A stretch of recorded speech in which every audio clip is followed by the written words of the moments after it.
He didn't know where he was or how he got there.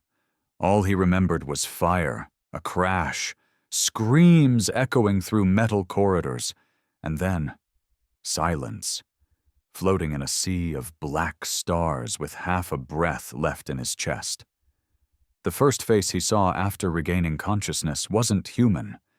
It was tall, wiry, skin like stretched obsidian, with luminous green eyes that shimmered like wet moss. The creature didn't speak at first.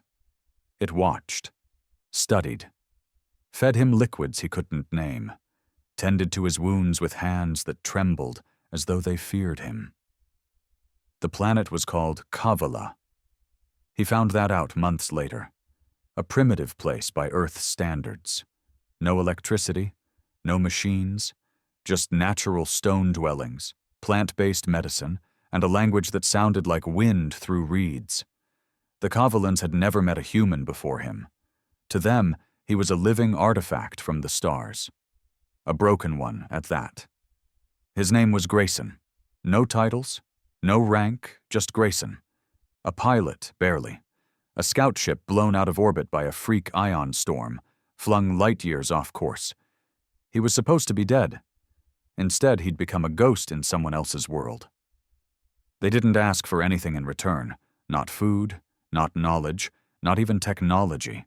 They simply helped him, fed him, healed him, and for that, he owed them his life.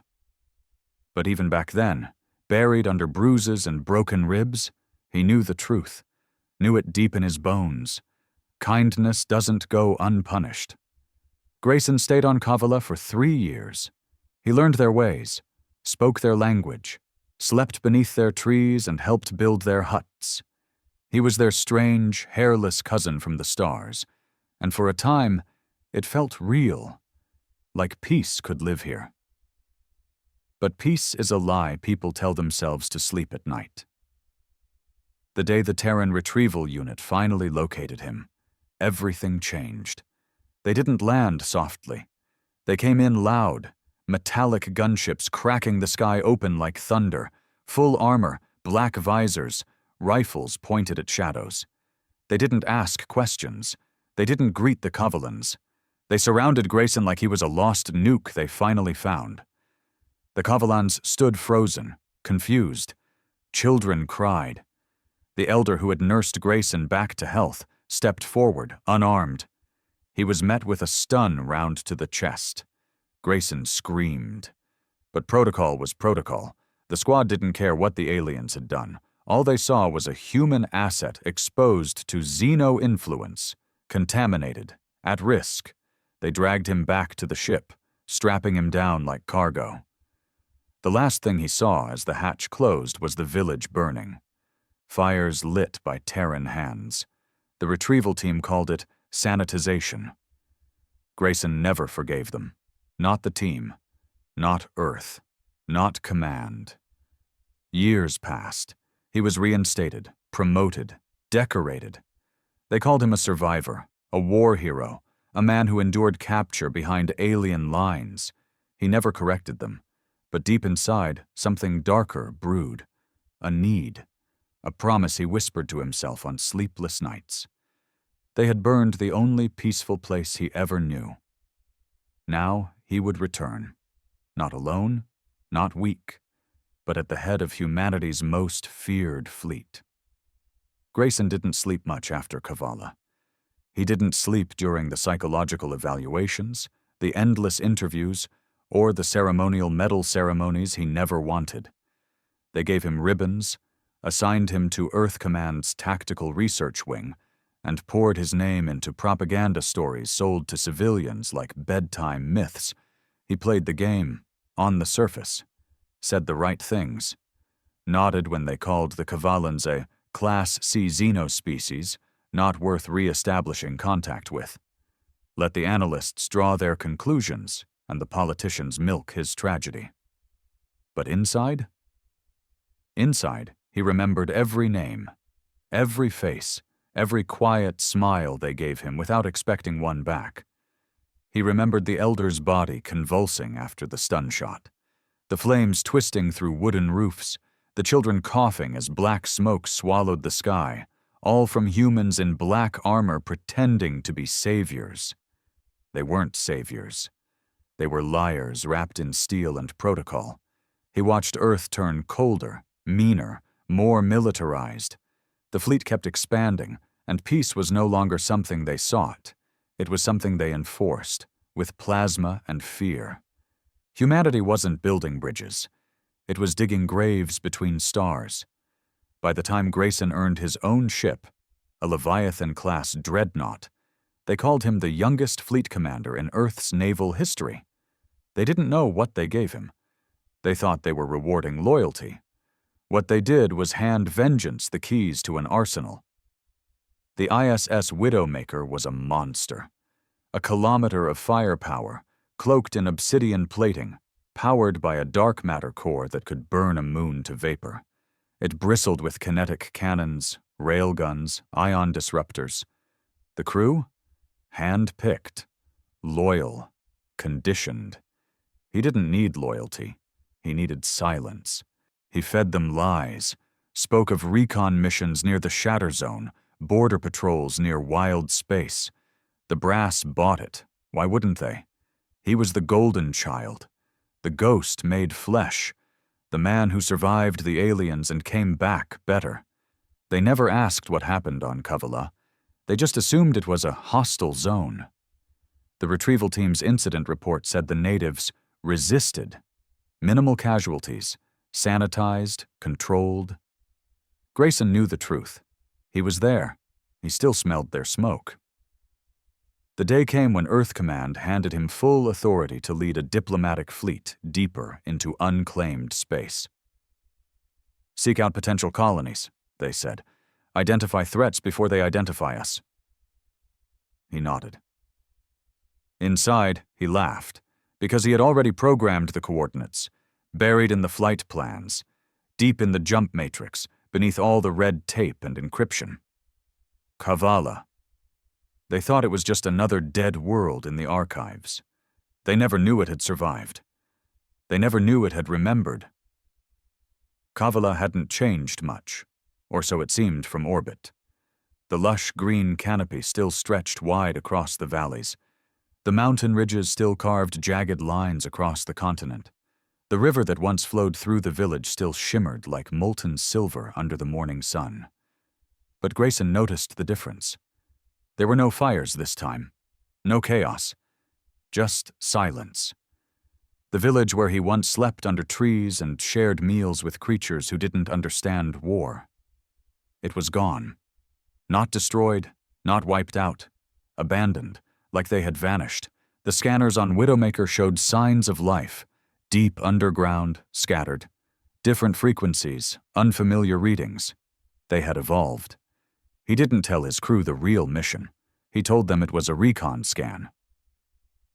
Check for traces of previous Terran tech, he lied. Might be something worth retrieving. Nobody questioned him. They landed. He walked alone. No armor, no helmet, just boots crunching over dead leaves and memories. The clearing where the village stood was overgrown now, reclaimed by nature. But he remembered every corner. The rock where children played. The tree that shaded the elder's hut. The path that led to the healing pools. Gone. Only echoes now. He stood there for a long time, eyes closed, listening. Then he spoke, quietly, in their tongue. I've come back. Nothing answered. Not birds, not wind. Then a hum, low, ancient, mechanical. Something deep beneath the soil began to move. He took a step back as the earth groaned. The trees trembled. The ground cracked open along lines too perfect to be natural. And then it rose. A structure. No, a machine. Cylindrical, organic in design, glowing with veins of pale green light. It pulsed like a heartbeat. A voice echoed, not in the air, but in his mind. You returned, and you brought the sword.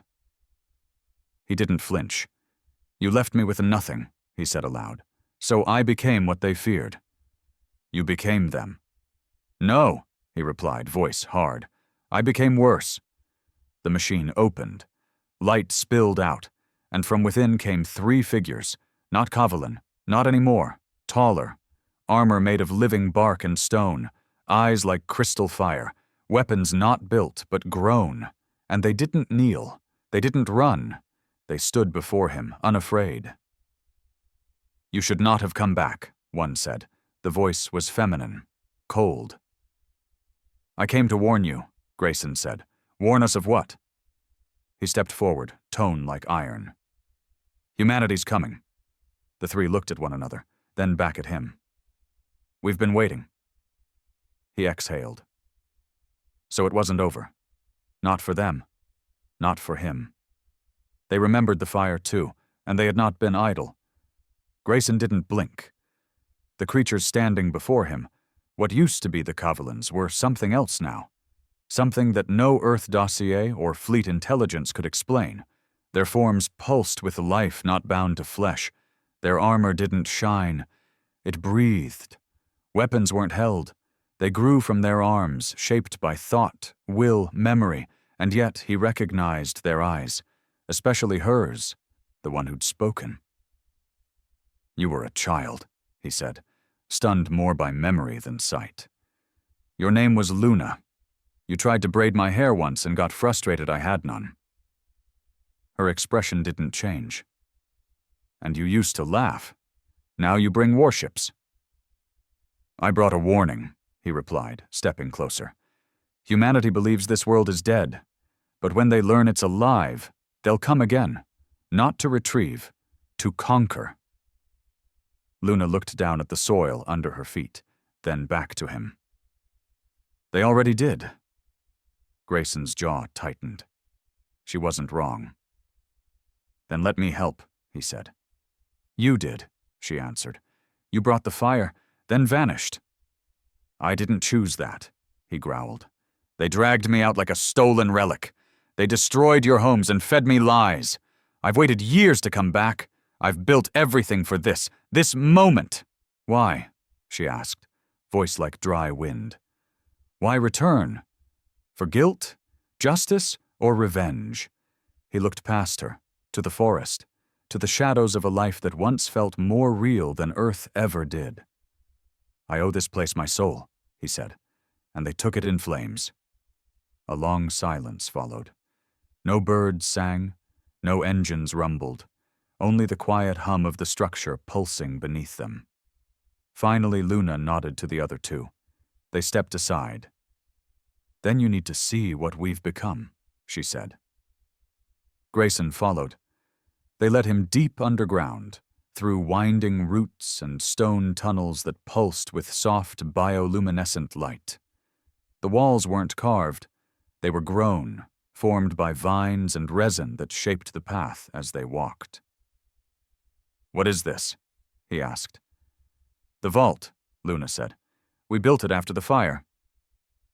"You weren't supposed to be able to build at all," Grayson muttered. "Fleet Command wrote you off as pre-industrial." "They were right," she said. "Until you came." That stopped him. "What do you mean?" She turned, eyes hard. "We studied you, your ship, your tools. We studied your fire, and we learned. You were the seed that sprouted this." She gestured to the walls. "Your pain, your stories, even your language, it shaped our evolution. You didn't just survive here. You infected us." Grayson felt something heavy settle in his chest. "So, this is my fault." "No," Luna said softly. "This is your legacy." They stepped into a vast chamber lit by veins of green and blue light. In the center, a tree stood, massive, ancient, its roots stretching into the earth like veins into flesh. Hanging from it were fragments of metal, pieces of his original crash site. He recognized parts of his suit, his insignia, even his old helmet, cracked but preserved. "The heart of Cavala," Luna said. "It absorbed everything. Your tech, your memories, your emotions." He walked closer, heart pounding. "It's alive." "Yes, and it remembers, just like we do." He turned to face her. "Then you understand what's coming." She nodded. Humanity doesn't understand silence. They interpret it as weakness. But we are no longer silent. Grayson looked at the tree. And you're no longer weak. Hours later, aboard the Widowmaker, his crew was growing restless. "Commander," Lieutenant Corrin said, her tone clipped. "We've received a message from Earth. High Command wants a status report." "Tell them we're still scanning," Grayson replied, staring out the viewport. "No anomalies, no threats." She hesitated. "Sir, we're on a ghost planet with weird energy readings and no visible population. That is an anomaly." "Then I'll deal with it personally." She didn't like that. None of them did. They'd trained for war, not mystery, but Grayson wasn't interested in their comfort. He knew what was coming. He called a private channel and sent a transmission. Coded, dark, buried in layers of outdated protocols. It wasn't for command. It wasn't for anyone in the Terran hierarchy. It was for a man named Callan Voss, not one of those polished fleet officers with perfect records. Callan was a ghost, like Grayson used to be, a rogue strategist. Burned bridges on Mars, killed 3 of his own men on Europa for insubordination, then vanished into the outer sectors with a stolen cruiser. Grayson knew where to find him, because he needed monsters to fight monsters. The message was short. "You wanted chaos. I'm giving you the match. Meet me at 0.17 Kelros. 1 week. Cavala lives." He ended the transmission. War wasn't coming. It had already begun. Below the surface, the Cavalans were no longer just a species. They were a force of nature. The heart of Cavala had unlocked something in them, not just technology, but memory. A psychic echo left by Grayson's pain, his survival, his fury. They built weapons from living matter, designed not to kill, at first, but to repel. Defense, protection, until Earth returned. Then they began to plan. Luna walked Grayson through their armory. He saw war beasts grown from seed pods, with bone-like armor and plasma sacs in their throats. Saw archers with bows grown from living wood that fired energy pulses. Saw scouts cloaked in leaf skin that bent light. It wasn't science fiction. It was evolution gone mad. "Are you planning to strike first?" Grayson asked. Luna shook her head. "We're not like your kind. We don't burn what we fear." "But you will fight," her expression darkened. "We won't kneel twice." Grayson stood there, between 2 worlds, one he hated, one he owed. And he realized something. This wasn't about helping them anymore. This was about choosing sides. 3 days later, the Terran Council declared a new initiative, Project Redeemer. They had intercepted fragments of Grayson's coded transmission, misread it, assumed it was a distress call, believed the planet Cavala held untapped resources and a rogue human asset under alien influence. They assembled a fleet, not for peace, for reclamation, 20 warships, 4 dreadnoughts, 1 command vessel carrying a terraforming spike capable of wiping entire biomes within hours. The countdown had begun, and Grayson was now out of time. The sky cracked open. First came the tremble, then the light, then the long scream of metal cutting through atmosphere. Humanity had arrived. Grayson stood on a ridge above the valley, wind biting at his face.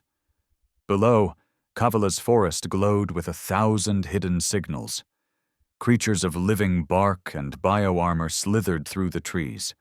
Airships woven from roots and bone hovered beneath the canopy, hidden from orbital scans. It was a perfect silence before chaos. Above him, the Terran fleet dropped into low orbit like executioners. 20 warships, painted in obsidian and gunmetal gray, their thrusters red-hot with entry burn. 4 dreadnoughts followed, engines screaming, and behind them all, ISS Hammerfall, a command vessel the size of a city, with its terraform spike glowing beneath the hull like a loaded gun. The signal had come in hours ago. Full invasion protocol. Codename Red Harvest. No diplomacy. No retrieval. Total cleanse. The council had decided. Cavala was no longer a mystery. It was a threat. And threats didn't get questioned. They got erased. Grayson had no more illusions left. No fantasies about Earth's capacity for peace. This was it. He turned to Luna. She stood next to him, arms folded, her skin laced with glowing veins of green light. Behind her, dozens of warriors waited, silent, focused, their bodies humming with life and fury. "They came," she said, flatly. He nodded. "And they won't stop." Her eyes narrowed. "Will you?" He didn't answer immediately. The air was thick with smoke trails, sensor pings, and death. "I've already chosen," he finally said. "I burned my own ship's launch codes. I sent the coordinates to someone even Earth fears." Her head tilted. "Who?" "Callan Voss." That name landed like a stone. Luna had read the Terran archives, back when they hacked the wreckage of his old escape pod. She knew who Voss was, knew what he represented. "He's mad," she said. "So am I." They stared at each other for a moment longer. Two people from opposite ends of the same wound. Then the alarms began. Fleet signals locked onto the surface. Terraform protocol initiated. Grayson clenched his fists. "They're powering the spike. They'll wipe the valley first." Luna didn't flinch. "Then we strike first." He turned toward the horizon, where the first dropships began falling like burning hail. "Let them come." The first Terran unit to land was Bravo 9, a mechanized recon squad equipped with scout drones, exoframes, and rapid deployment turrets. They hit the ground hard, establishing a perimeter in minutes. What they didn't realize was that they'd landed in a grave trap. The forest seemed still at first, too still. The air unnaturally silent. Then the trees moved. Not from wind, from rage. Roots erupted from the soil, thick as cables, coiling around legs and torsos. One soldier screamed as he was yanked into the canopy, vanishing in an instant. Another tried to fire, but his rifle jammed, sabotaged by sap already gumming up the barrel. Then the sky cracked again. Not from Earth, but Cavala. Luna's airships, grown from the ribs of beasts long dead, rose in silence. They hovered, then fired. Not missiles, not lasers, spore bombs, biological charges that burst mid-air, unleashing a neurotoxin that didn't kill instantly, but confused, disoriented, and broke coordination. Within minutes, Bravo 9 was down. No survivors. On board the ISS Hammerfall, Admiral Grant watched the screen flicker with red alerts. "Unit Bravo is non-responsive," he frowned. "Send Alpha 4 in, and tell the fleet to prep the spike. We end this before it festers." Grayson watched it all from a stolen signal feed. He knew Grant, had once admired him. Now he looked at the man like a virus. "This is what they do," he said, more to himself than anyone. "They call resistance an infection." Luna was at his side, expression unreadable. "We've never fought a full human fleet." Grayson looked at her. "You've never fought me." He activated the beacon embedded in his wrist. It sent a silent pulse, one known only to Callan Voss. A world away, chaos answered. The stolen cruiser Helljaw tore out of slipspace like a rabid dog off a leash. Voss didn't wait for protocol or permission. He never did. The man was lean, scarred, his face a roadmap of every dirty war Earth tried to bury. He looked at the command bridge of the Hammerfall like it was a target long overdue. "You always send the big ones," he muttered. "Easy to hit." Then he fired. The Helljaw's modified core lit up like a sun. Its plasma cannons unleashed a barrage that slammed into Hammerfall's shield, ripping through the lower decks like a hot blade through bone. Alarms screamed. Grant shouted for counterfire. But Voss didn't play fair. He brought 2 more ships, stolen vessels from Earth's own graveyards, crewed by mercs, traitors, and ghosts. They came in low, fast, unpredictable, hitting hard, then disappearing. Hammerfall shook. Dreadnoughts scrambled to adjust, and Cavala struck from below. Grayson led the charge. He wore armor grown from the heart itself, living plates that moved like muscle, a helmet that linked with his thoughts. In one hand, he carried a Terran plasma rifle. In the other, a blade forged from Cavalan crystal.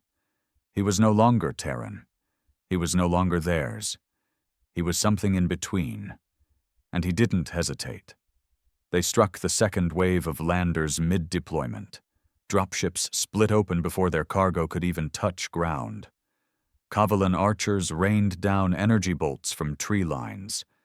Grayson moved through the chaos like fire in a dry field. He remembered every face he saw, and he showed no mercy. On the 3rd day, the skies changed. Earth's fleet had numbers. Cavala had memory, and now it had vengeance. They took out 2 dreadnoughts using living projectiles launched from the core, bioplasma pods that stuck to hulls, dug in, and exploded inward, like wasps nesting in steel. Voss's raiders disabled the terraform spike using EMP blasts and corrosive nanodust. And Grayson? He stormed the command deck of the Hammerfall himself, with Luna, with warriors at his back. He stood face to face with Admiral Grent, blood on his armor, smoke in his hair. "You taught me to survive," Grayson said, "but you never taught me what to do after." Grent raised his weapon. Too slow. Grayson fired first. It wasn't revenge. It was justice. And the silence that followed was the loudest sound he ever heard. Smoke twisted through the ruins of the Hammerfall's command deck like a living thing, curling over broken glass and shattered screens. Blood pooled around fallen officers. The great warship, the pride of Earth's Terran Council, groaned like a wounded animal, systems failing, the once pristine walls scorched and cracked. Grayson stood still, his weapon lowered, his face unreadable. Admiral Grent lay sprawled against the console, half his chest gone, vaporized by Grayson's shot. One arm twitched reflexively, fingers closing and opening on nothing. It wasn't the first time Grayson had killed a superior. But this was different. This was personal. Luna stepped forward slowly, her crystalline eyes scanning the wreckage. She didn't speak, didn't need to. Her warriors moved behind her, quiet and efficient.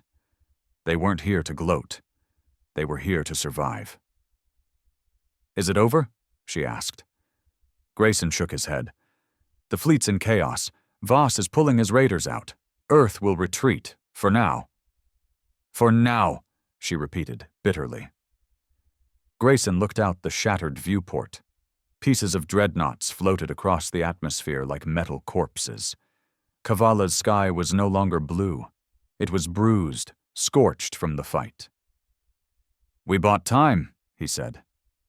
"Time for what?" she asked. Grayson didn't answer right away. His thoughts were too loud, too broken. He didn't want to say it, but she already knew. Earth would come back. Maybe not next week, maybe not next year. But one day, with a new fleet, smarter tactics, and no hesitation. "You'll never be left alone," he said quietly. "Not while they know this planet exists."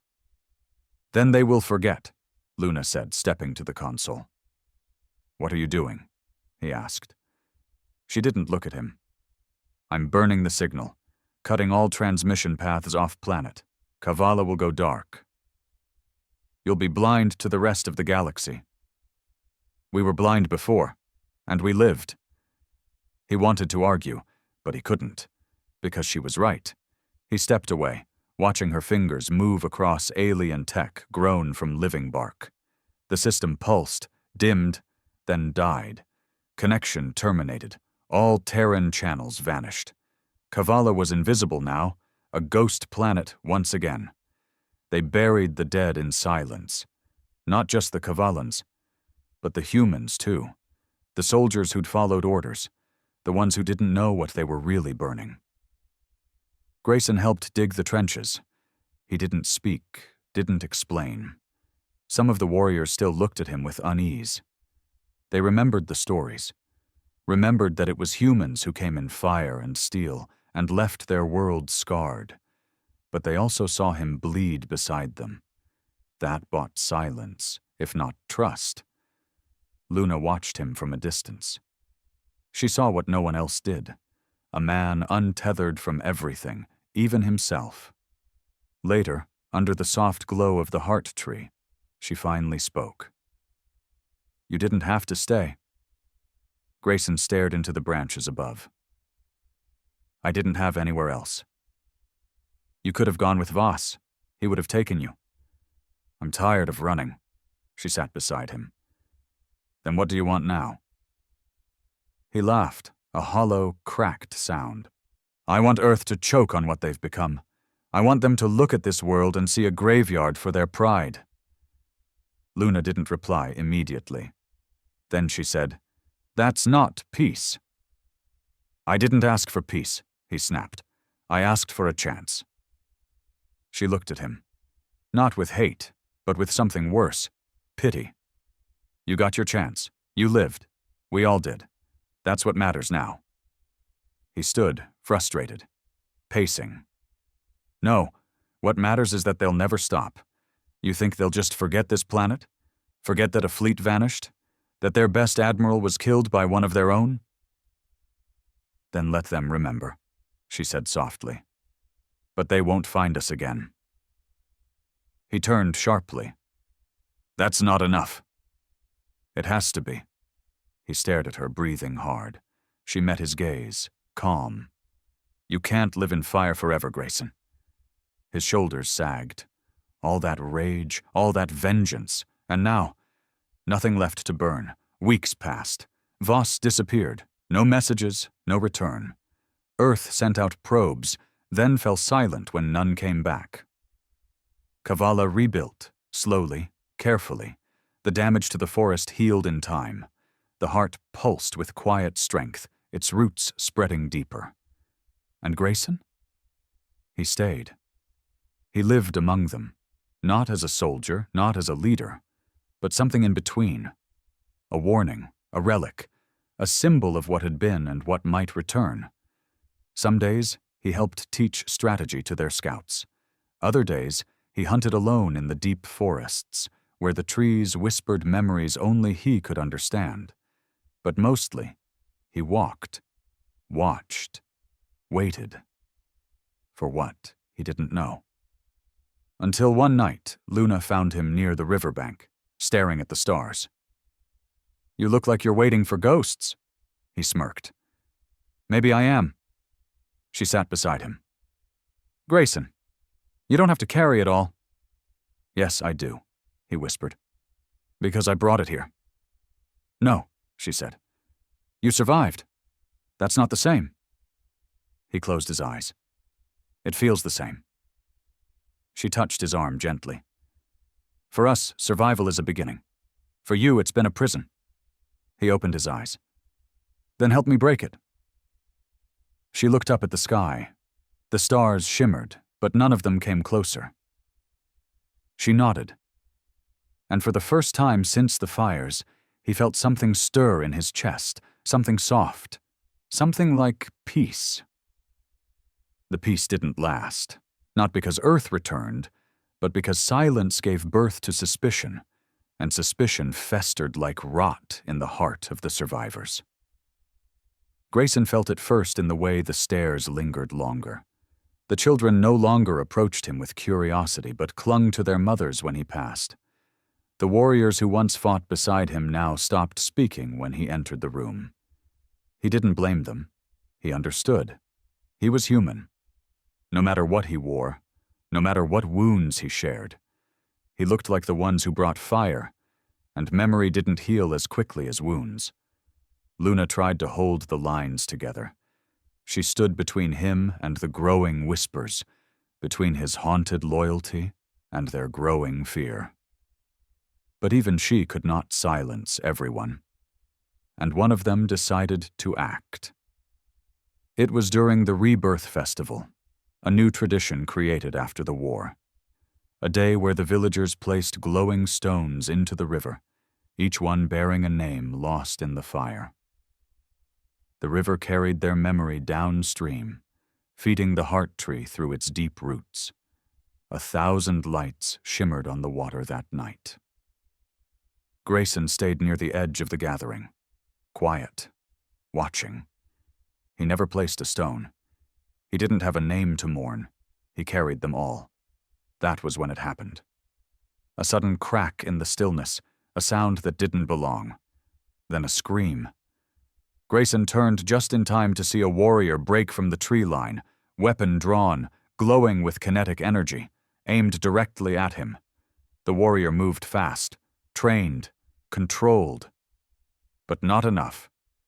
Grayson rolled aside, grabbed a shard of stone, and launched it, hard, fast, right into the attacker's knee. The warrior buckled, dropped. Grayson was on him in seconds, hand gripping the attacker's throat, blade drawn and pressing against his skin. "Why?" he growled. The warrior didn't flinch. Even with blood pouring from his mouth, he managed to spit one word. "Traitor." Guards pulled Grayson away before he could react.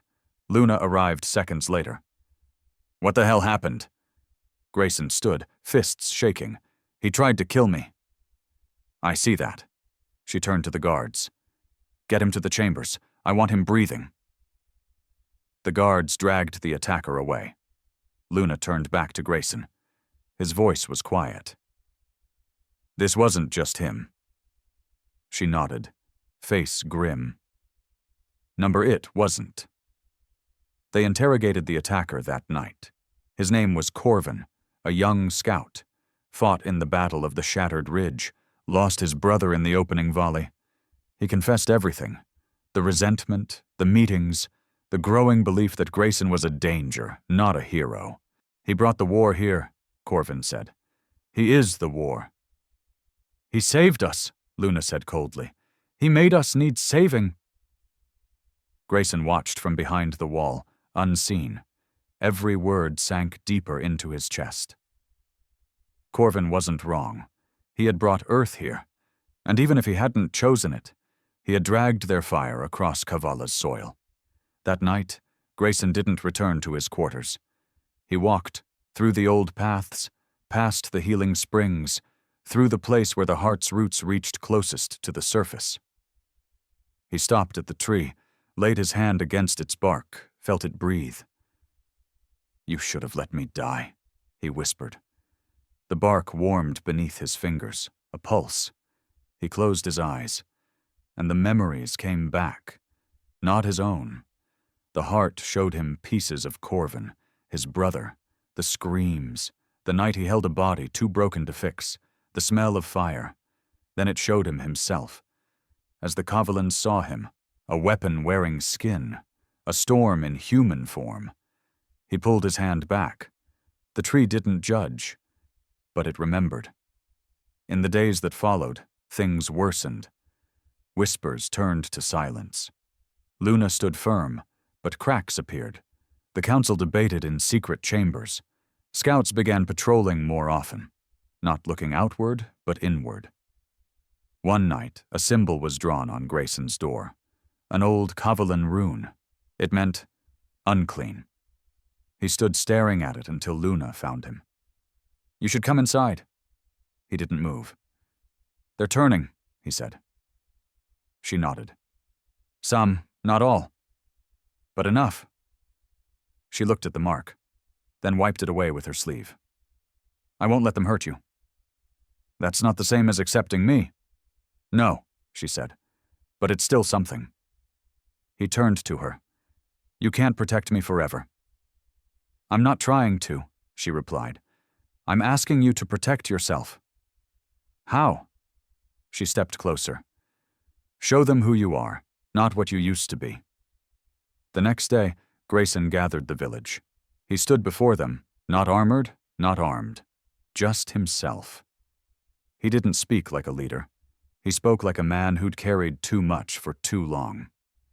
"I didn't choose to come here," he said, "but I chose to stay."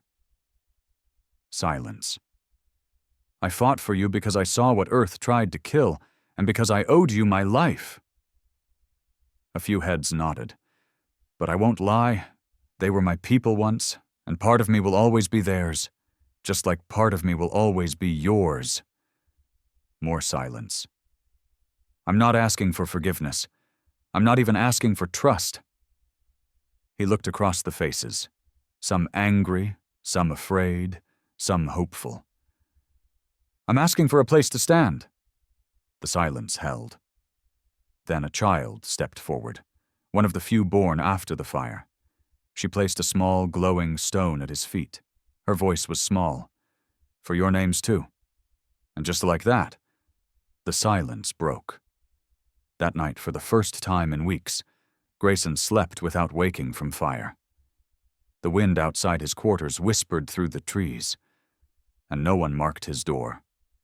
The stars were quiet again. For the first time in months, there were no alarms, no orbital scans, no Terran dreadnoughts breaking the sky, no meetings filled with suspicion.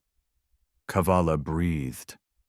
Grayson felt it in the way the trees swayed without tension, in how the younger warriors trained without watching over their shoulders, in how Luna slept deeper and longer, her brow less furrowed. But he didn't trust it.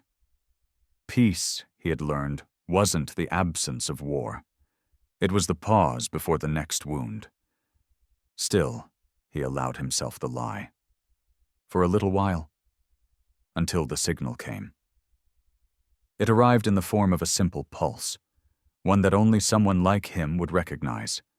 Buried under 3 layers of decoy noise, buried so deeply that no one else on Cavala even noticed. But he did, because it was his code. A code he used before, once, long ago, when he was part of Earth's tactical recon. The encryption was decades old, deprecated, forgotten. But someone remembered. And someone wanted him to know they hadn't. He decoded it that night, alone in the forest, beneath the heart's canopy. The message was text only. "You made your point. Now it's our turn. They're coming. Tell your vines to get ready. V." Grayson stared at it for a long time. V, not Voss. Someone else. Someone still inside. Earth Command hadn't forgotten what he did. They hadn't written him off as a loss. They'd restructured, rebuilt, reassigned. And now they were coming again. Not to cleanse, to conquer. He went to Luna the next morning, showed her the signal. She read it twice. Then she looked at him, anger blooming in her chest like fire set to dry wood. "You said they wouldn't come again." "I said they'd need time." "And now?" He shook his head. "They won't use brute force this time. They'll send something smaller, smarter. A unit that can't be detected until it's too late." She stepped away, hands clenched. "They want the heart." He nodded. They always did. The first time, they didn't even know what it was. Now they do. They won't make the same mistake. Her voice dropped. "And you brought this back to us." "I didn't send the signal," he said, quieter. "But you taught them how to listen." That cut deeper than anything. He had no defense. Within days, scouts spotted strange patterns in the air currents. Drones, not like the ones from the war, but smaller, sleeker, faster. Burrowing through cloud cover, feeding information into a dark channel no one could trace. And then came the landers, not warships, stealth vessels, camouflaged, designed not to be seen until the work was already done. But Cavala had changed too. They weren't the same forest they were before. The trees were listening. The heart pulsed a warning days before the first drop. And this time, they were ready. Grayson moved through the shadows, armed but silent. His armor no longer bore Earth's colors, nor Cavala's. It was matte black, lined with bone and obsidian, stitched with living fiber that responded to his pulse. He hunted. They had dropped 12 men. Elite, human, augmented, Terran Ghost Recon, Unit Vulture 3. He knew their type. He used to train them. Now he tracked them like animals. They came in small groups, barely visible. No noise, minimal trace. But the forest didn't care about stealth. One misstep, and the vines remembered. The first kill was clean. A lone operative setting up a relay node. Grayson came from the trees, silent, brutal, fast. Crushed his windpipe before he could scream. Took his beacon. Fed false signals back into the Terran network. The second was more brutal. 2 soldiers breached a village perimeter, only to find themselves trapped in a dead-end canyon. What they didn't know was that the walls were alive. When the moss started moving, it was already too late. The heart wasn't just watching, it was learning, adapting, feeding. By the time the 7th operative died, Earth Command realized the mission was compromised. That's when the final signal came. And this time, it wasn't a warning. It was an ultimatum. From orbit, a new ship arrived. Sleeker than the Hammerfall, smaller but meaner. Built for tactical enforcement. It carried no colonists, no terraform spikes. Just one mission: extract the heart. By any means. Grayson intercepted the transmission while it pulsed through the Terran satellites. They weren't hiding it anymore. Earth didn't care about diplomacy. They cared about control. He and Luna met beneath the heart tree that night. "It's them," he said. "High Command. I saw the encryption signature. This isn't a recon team. It's a surgical removal." "Of the heart? Of you, of me, of this whole forest." She looked at him. "Then we don't give them the chance." He understood. This wasn't about defense anymore. It was preemption. It was survival. The Cavalans gathered like wolves. No ceremonies, no speeches. They had all tasted Earth's fury once. They knew this second wave would not leave ashes. They would leave silence. Grayson led the forward team. He wore no rank, only purpose. They slipped through the night like breath in cold air. Luna flanked him, armed with a bow that whispered its own language. The enemy drop site was marked by a faint heat bloom detected by the heart's deep sensors. Hidden in a ravine, shielded by cloaking tech, guarded by AI-controlled sentries. But the forest bent for its defenders. And it didn't forgive trespassers. The assault was sudden, furious, precise. Grayson drove his blade into the first soldier's spine before the sentry could even detect movement. Luna's arrows melted into skin, igniting on impact. Others followed. Claws, spears, poison-borne seeds that burst on contact. They didn't fight like soldiers. They fought like memory. Earth's team was elite, but they weren't ready. By dawn, there were no survivors. And the heart pulsed calmly again. Later, as they burned the wreckage, Luna turned to Grayson. "This isn't the end." "No," he said. "It's the beginning of something worse." She stared into the flames. "Then we teach them fear." He met her gaze. "They already fear us." "Not enough." Grayson didn't argue. He agreed. Cavala would not vanish again. This time they would be remembered. Earth finally listened. Not because they wanted to, because they had no choice. After the second failed operation, after 2 elite teams vanished and a state-of-the-art extraction vessel was found drifting in orbit, gutted and smeared with roots and blood, something in command shifted. Grayson knew the signs. He read it in the silence between broadcasts, in the sudden halt of probe launches, in the delay of orders. Earth wasn't regrouping. They were recalculating. They hadn't expected Cavala to evolve this fast, hadn't expected the planet to remember violence in such vivid, lethal detail. and they sure as hell hadn't expected him, the ghost they'd abandoned, to stand at the center of it all, leading the very creatures they once called primitives. Then the broadcast came. Director, encrypted, addressed to Grayson by name. He received it alone, under the heart tree. Luna had offered to stay, but he told her no. This was his war to finish. The voice that filled the channel belonged to Fleet Marshal Terran himself, the man who replaced Grent, the face of Earth's military arm. Polished, cold, with a voice like a scalpel. "You've made your statement, Commander Grayson. We received it clearly." Grayson sat quietly, listening. "I offer this once. Return to Earth. Face a closed tribunal.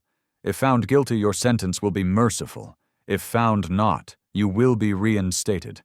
Your knowledge, your strategy, your experiences, these are still assets. Don't throw them away for tribal sentiment." Grayson leaned closer. "They're not tribal," he said. "They're more evolved than we ever were." Marshal Terran didn't miss a beat. "Then let them negotiate."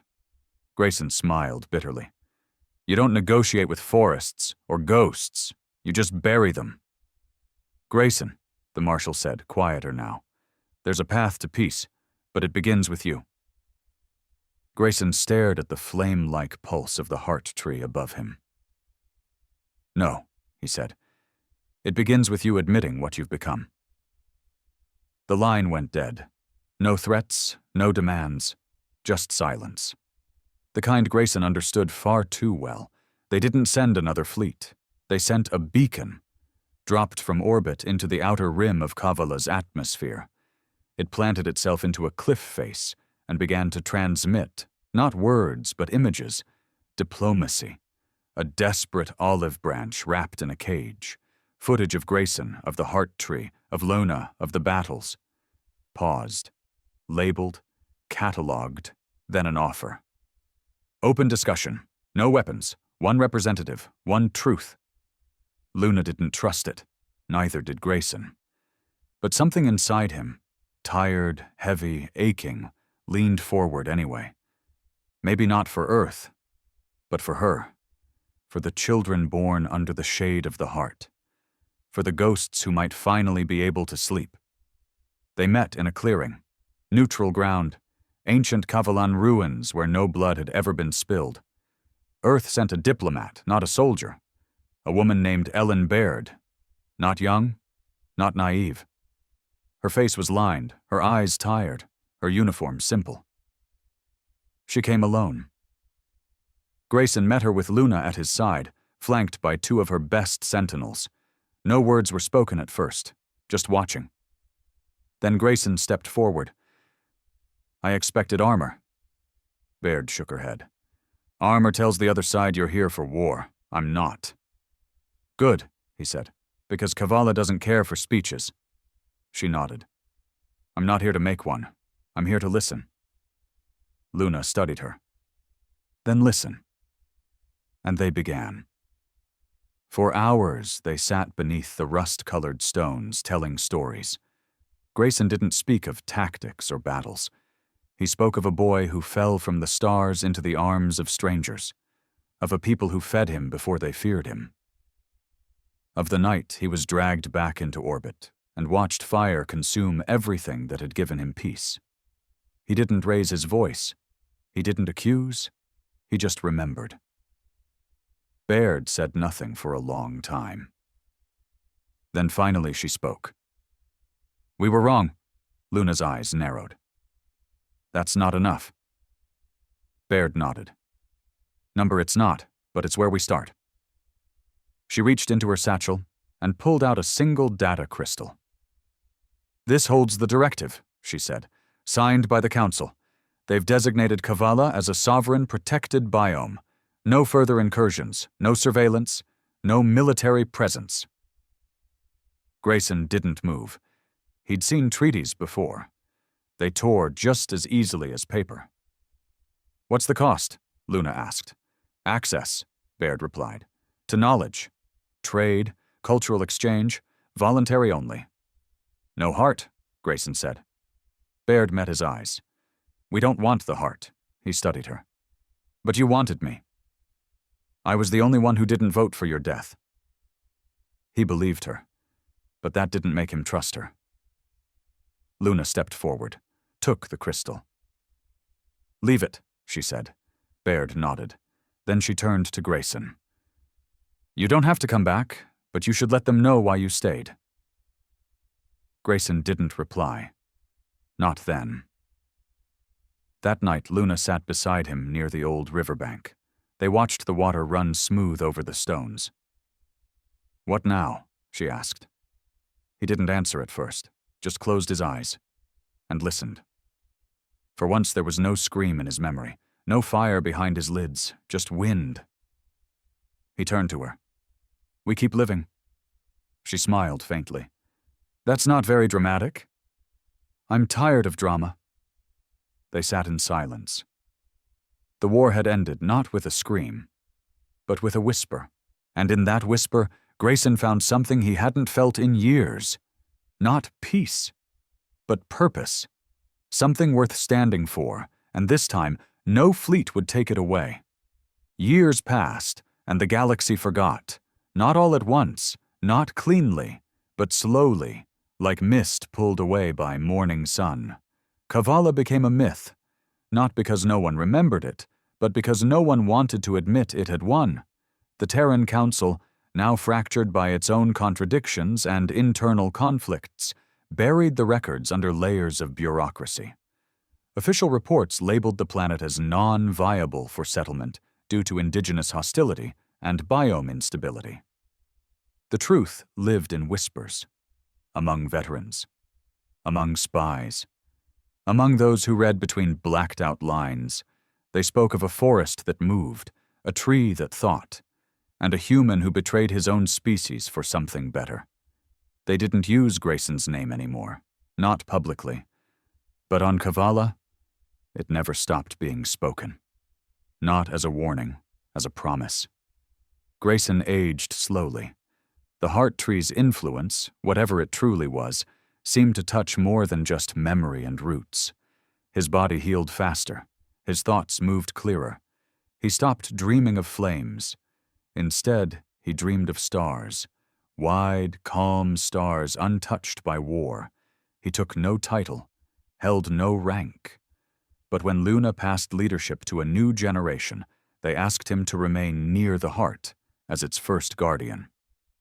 Not a commander, not a soldier, a watcher, a witness, he accepted. Not out of duty, but because for the first time in his life, the silence didn't scare him. The children called him the man from fire. They weren't afraid. They listened to his stories, asked questions about Earth, about machines, about the stars. He didn't lie to them. He told them Earth had beautiful oceans, skies made of metal, cities that touched the clouds. But he also told them about greed, about fear wrapped in flags, about what happens when men forget how to listen. One boy once asked him, "Would you go back?" Grayson smiled. "Only to bury it." They laughed. He didn't. Luna grew older beside him.